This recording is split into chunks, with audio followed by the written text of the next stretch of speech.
मैं तुम्हें भूल चुकी हूँ ना। मुझे तुमसे नफरत है ना प्यार। शायद मैंने बेवजह ही तुम्हारी बीवी बनकर तुम्हारा इंतजार किया। शायद तुम्हारा इंतजार करते करते मेरा प्यार पहले ही खत्म हो गया था। तुम अब दिव्या को डिजर्व करते हो। मैं तुम्हारी लाइफ में ना हूँ और ना हो सकती हूँ। मैं अद्विजय रावत की पत्नी हूँ। इस पर राहुल चिल्लाकर बोला, कितनी देर से देख रहा हूँ। अद्विजय की पत्नी बोले जा रही हो। एक बार समझ नहीं आता, वो आदमी धोखेबाज है, उसकी वजह से हम दूर हुए, और वो तुम्हारा पति है। तो क्या हुआ, मैं भी तो तुम्हारा पति था। ये सुनकर आरोही बोली, हाँ पति थे, और अद्विजय मेरा पति है।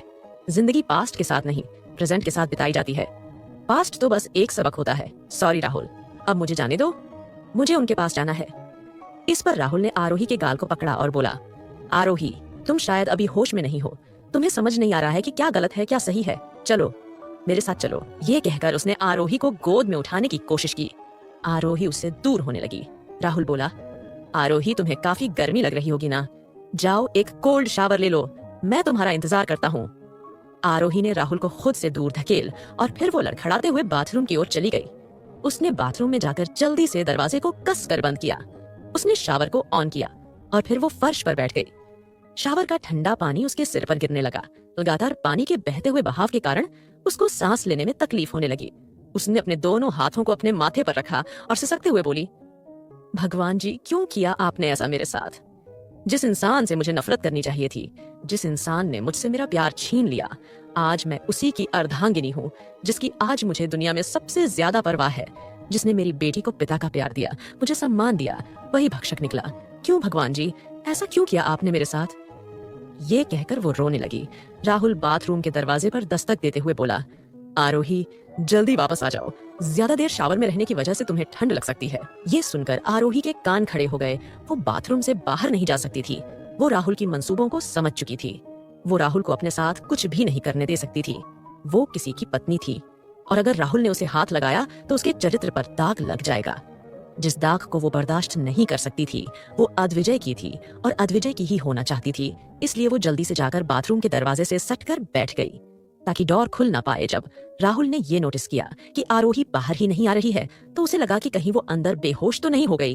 उसने दरवाजे पर जोर जोर से दस्तक देते हुए कहा, आरोही, बाहर आओ, क्या हुआ, तुम्हें क्या डोज ज्यादा था।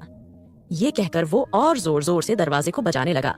आरोही जानती थी कि वो डोर शायद ज्यादा जोर लगाने से टूट भी जाए, इस वजह से वो घबराने लगी। उसके पास फोन भी नहीं था, वो किसी को फोन भी नहीं कर सकती थी।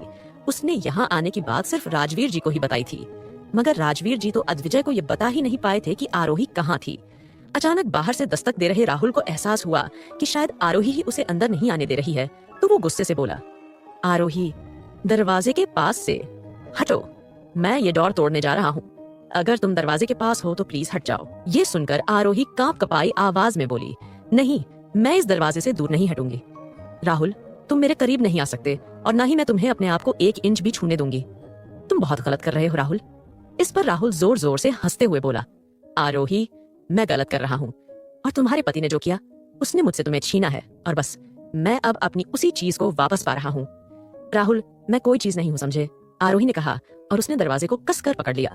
राहुल दरवाजे पर अपने कान रखते हुए बोला, आरोही, तुम मेरी हो, सिर्फ मेरी, मैं तुम्हें पाकर ही रहूंगा। ये कहकर उसने दरवाजे पर जोर से एक लात मारी और बोला, आई एम सॉरी आरोही, शायद तुम्हें थोड़ी चोट लगे, मगर लाइफ में आगे कभी ऐसा नहीं होगा, आई प्रॉमिस। ये कहकर वो फिर से अपने पैरों का इस्तेमाल कर दरवाजे को तोड़ने लगा। अचानक वो डोर टूट गया। राहुल ने उस गिरते हुए दरवाजे को पकड़ा और उसको फेंक दिया। उसने अंदर डरी सहमी आरोही को दीवार के सहारे बैठे देखा। वो आगे बढ़ा। उसने भीगी हुई आरोही को उठाया और बिस्तर पर लिटा दिया। आरोही पीछे जाने लगी तो राहुल ने आरोही के पैर को पकड़ लिया। आरोही ना में गर्दन हिलाने लगी। राहुल धीमी और फुसफुसाती आवाज में बोला, आरोही, मैं तुम्हें ज्यादा दर्द नहीं दूंगा, आई प्रॉमिस। ये कहकर उसने आरोही के पैर को चूम लिया। आरोही ने अपना हाथ आगे बढ़ाकर राहुल के हाथ को खुद से दूर किया। वो घिन्न भरी नजरों से राहुल को देख रही थी। राहुल उसे इस तरह देखकर बोला, आरोही, तुम्हारे शरीर को मेरी जरूरत है। ये कहकर उसने अपनी शर्ट के बटन खोले और अपनी शर्ट को खोलकर उसने नीचे फेंक दिया। आरोही अचानक हिम्मत बटोरकर बिस्तर से उठी और दरवाजे के पास भागी। उसने जल्दी से दरवाजे को खोल दिया। ये देखकर राहुल जल्दी से उसके पास पहुंचा और उसने आरोही की कमर को जकड़कर उसे पीछे खींच लिया।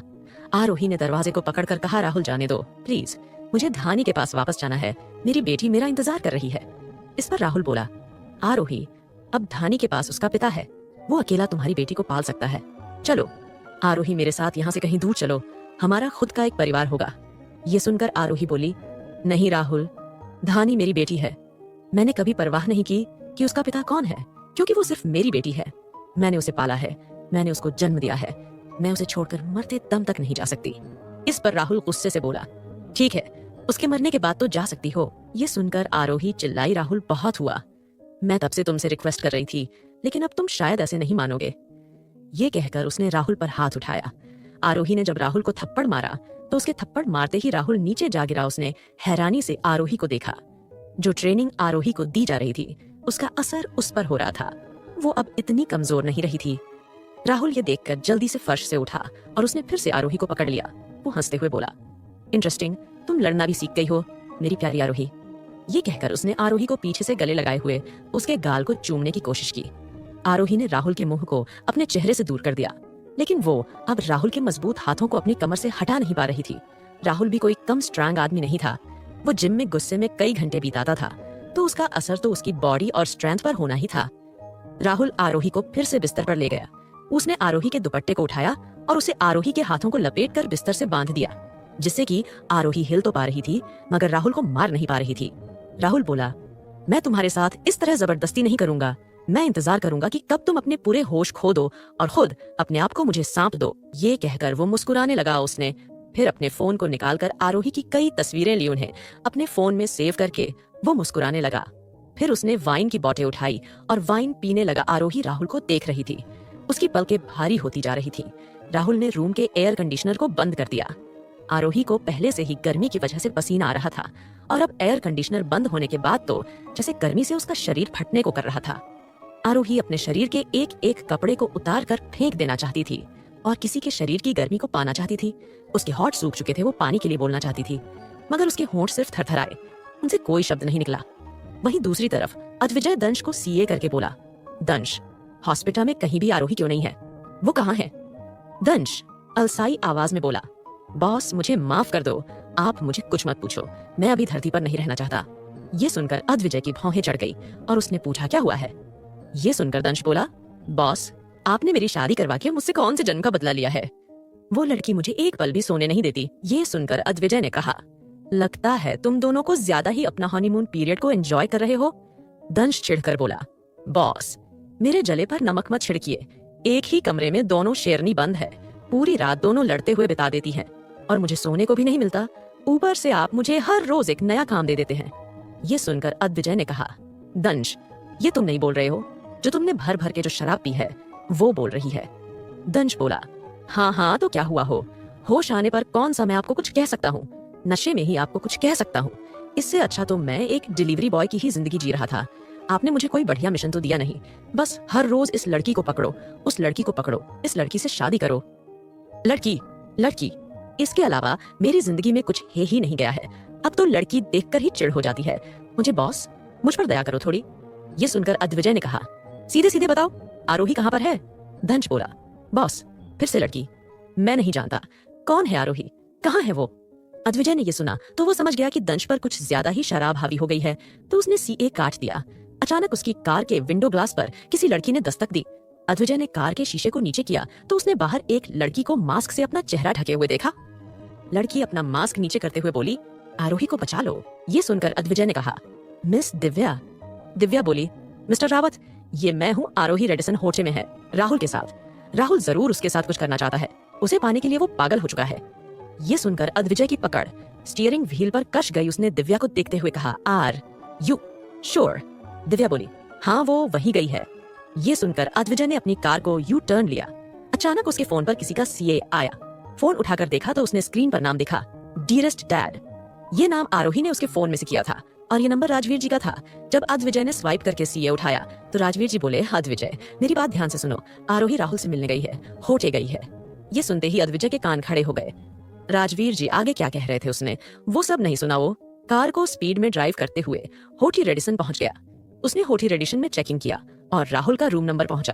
पूछा वो लंबे लंबे कदम रखते हुए होट की लॉबी से होते हुए आगे निकल गया। दिव्या भी टैक्सी लेकर वहां पहुंच चुकी थी। वो अपने पेट पर हाथ रखकर अद्विजय का पीछा कर रही थी। जब अद्विजय उस प्रेसिडेंशियल स्वीट के बाहर पहुंचा तो उसने दरवाजे को बंद देखा। राहुल ने आरोही के दरवाजे को खोलने के बाद फिर से दरवाजे को बंद कर दिया था। अद्विजय ने बिना कुछ सोचे समझ उस डोर पर एक जोरदार लात मारी। उसे दूसरी बार अपनी स्ट्रेंथ का इस्तेमाल करने की जरूरत भी नहीं पड़ी और डोर एक ही बार में टूटकर नीचे गिर गया। दरवाजे के टूटने से हुई तेज आवाज ने राहुल और आरोही दोनों को चौकन्ना कर दिया। आरोही अपनी आंखों को खोलना चाहती थी, पर ऐसा लग रहा था कि उसकी आंखें इतनी ज्यादा सूज चुकी थी कि वो उन्हें खोल भी नहीं सकती थी। राहुल अद्विजय और दिव्या को अपने सामने देखकर बिस्तर से खड़ा हुआ अद्विजय आगे बढ़ा। उसने राहुल की गर्दन को पकड़ा। उसने एक नजर राहुल के शर्टस शरीर पर डाली जहां कोई निशान नहीं था, जिसे देख अद्विजय को थोड़ी संतुष्टि मिली। फिर उसने राहुल को गर्दन से पकड़कर ऊपर हवा में उठा दिया। उसकी आंखों में गुस्सा लावा बनाकर फूट चुका था। राहुल ने अद्विजय से लड़ने की कोशिश की, मगर वो तो अद्विजय को छू भी नहीं पा रहा था। राहुल को अब लगा कि वो ताकत से नहीं जी सकता, तो उसने अपने दिमाग का इस्तेमाल किया और वो हंसते हुए बोला, अद्विजय, अद्विजय जानते हो यहाँ मैंने आरोही को क्यों बुलाया और क्यों वो इतनी रात को यहाँ दौड़ी चली आई? ये सुनकर अद्विजय ने उसकी ओर देखा। अद्विजय हंसते हुए आगे बोला, मैंने आरोही को उस आदमी के बारे में यहाँ बताने के लिए बुलाया था जिसका पाप लिए आरोही आज तक घूम रही है। वो ढानी जिसे कब कब मर जाना चाहिए था। खैर, मैंने आरोही को आज उस ढानी के ही असली फादर के बारे में बताने के लिए यहाँ बुलाया था। ये सुनकर अद्विजय ने फिर से राहुल की गर्दन को पकड़ लिया और जिसकी वजह से राहुल सांस लेने में भी स्ट्रगल करने लगा। राहुल खांसते हुए बोला, मुझे मार दो, लेकिन पूरा सच तो जान लो। ये सुनकर अद्विजय ने उसे छोड़ दिया। राहुल खांसते हुए आगे बोला, उस ढानी का बाप कोई और नहीं, अद्विजय तुम हो जो उस रात आरोही के साथ थे। तुमने ही उसकी आबरू छीनी थी और आज उसकी इज्जत आबरू को छीनने के बाद तुम उसे सम्मान देते हो। वाह अद्विजय रावत। ये कहकर उसने तालियां बजाई। ये सुनकर अद्विजय की भौहें तन गई और उसने अविश्वास के साथ पूछा, क्या तुम सच बोल रहे हो? क्या वो इंसान मैं था? कैसे? इस पर राहुल बोला, हाँ ये देखो। ये कहकर उसने वही फोटोज अद्विजय को दिखाई। अद्विजय को याद आया कि फोटो में जो कार थी वो वही कार थी जिस कार में वो 5 साल पहले उस होटल गया था और वो ड्रग की वजह से नशे में था। जब उसने फोटो में आरोही का चेहरा देखा तो वो काफी डरी सहमी हुई थी। अद्विजय को यह सच जानकर काफी बुरा लगा। जिस इंसान को वो ढूंढ कर उसके टुकड़े टुकड़े करना चाहता था वो वही था जिसने आरोही को हर्ट किया, जिसका अंश लिए आरोही आज तक जिंदगी जीती रही। धानी, जिससे हमेशा अद्विजय को एक कनेक्शन फील हुआ, वो उसकी बेटी निकली है। सच्चाई जानकर अद्विजय अपनी ही जगह पर स्तब्ध रह गया। अचानक वो बोला, ये झूठ है धानी, बायोजी का डैड कोई और है ना? इस पर राहुल बोला, तुम दोनों बाप बेटी हो और यकीन ना हो तो अभी डीएनए टेस्ट कर लो। ये सुनकर अद्विजय ने कहा, मैं नहीं मानता, मैंने वो रात सिया के साथ बिताई थी। How is this possible? इस पर राहुल हंसते हुए बोला, अद्विजय आखिर में तुम जैसे इंसान को भी धोखा मिला। सिया ने तुम्हें धोखे में रखा। वो बेवकूफ लड़की तुमसे प्यार करती थी, तुम्हें पाने के लिए उसने झूठ बोला, जबकि असलियत में तो तुम उस रात आरोही के साथ सोए थे। तुमने मेरी आरोही को अपवित्र किया, फिर उसे मुझसे छीन लिया। ये सब करके तुमने मेरी रगों में नफरत का बीज बो दिया है। ये सुनकर अद्विजय ने कहा, तुम्हारी नफरत से मुझे कोई फर्क नहीं पड़ता, लेकिन आज तुम्हें तुम्हारे की सजा मिलेगी। तुमने मेरी आरोही को हर्ट किया है। ये कहकर अद्विजय आरोही के पास गया। उसने आरोही के सर को पकड़कर अपनी चेस्ट से लगाया और फिर उसके हाथों को खोल दिया। आरोही ने अपने दोनों हाथ अद्विजय की कमर के चारों ओर कस लिए और बोली, मुझे गर्मी लग रही है, मुझे बहुत ज्यादा गर्मी लग रही है और प्यास भी लगी है, प्लीज मुझे पानी दे दो। ये सुनकर अद्विजय ने कहा, आरोही बस थोड़ा इंतजार करो, तुम ठीक हो जाओगी। ये कहकर उसने आरोही को गोद में उठा लिया। जब वो उसे लेकर वहां से जाने लगा तो राहुल ने बिस्तर के पास रखी अपनी गन को उठाया और अद्विजय पर पॉइंट करते हुए बोला, अद्विजय अगर एक कदम और बढ़ाया तो मैं इस गन में मौजूद सारी गोलियां तुम्हारे अंदर दाग दूंगा। ये सुनकर अद्विजय ने कहा, कोशिश तो करके देखो। ये सुनकर गुस्से में राहुल ने ट्रिगर दबाने की कोशिश की। अचानक दिव्या ने राहुल के हाथ से गन को छीन लिया। वो अपने पेट को पकड़ते हुए बोली, राहुल एक लड़की के लिए पागल मत बनो, आगे तुम्हारी पूरी जिंदगी पड़ी है, प्लीज ऐसा मत करो। दिव्या को सामने देख राहुल बोला, तुम यहाँ क्या कर रही हो? मैं तुम्हारे बच्चों को लेकर यहाँ से कहीं दूर नहीं जा सकती, दिव्या बोली। राहुल और दिव्या को बात करता छोड़ अद्विजय कमरे से बाहर निकल गया। वो अपनी कार में जाकर बैठ गया। उसने आरोही की सीट बेल्ट लगाई और उसके एक हाथ को पकड़कर दूसरे हाथ से स्टीयरिंग व्हील को घुमाते हुए वापस रावत हॉस्पिटल पहुंच गया। वो आरोही को अपनी गोद में लेकर एक वार्ड के अंदर पहुंच गया। अद्विजय की गोद में आरोही को देखकर हॉस्पिटल की बड़ी डॉक्टर अद्विजय के पीछे आ गई। अद्विजय ने उन्हें आरोही की कंडीशन के बारे में बताया तो वो डॉक्टर ने जल्दी से आरोही को इंजेक्शन दिया। फिर वो बोली, मैं आगे का ट्रीटमेंट शुरू करने जा रही हूँ, मगर इससे पहले आपको मिसेज रावत के कपड़े बदलने होंगे। गीले कपड़े उनकी तबीयत खराब कर सकते हैं।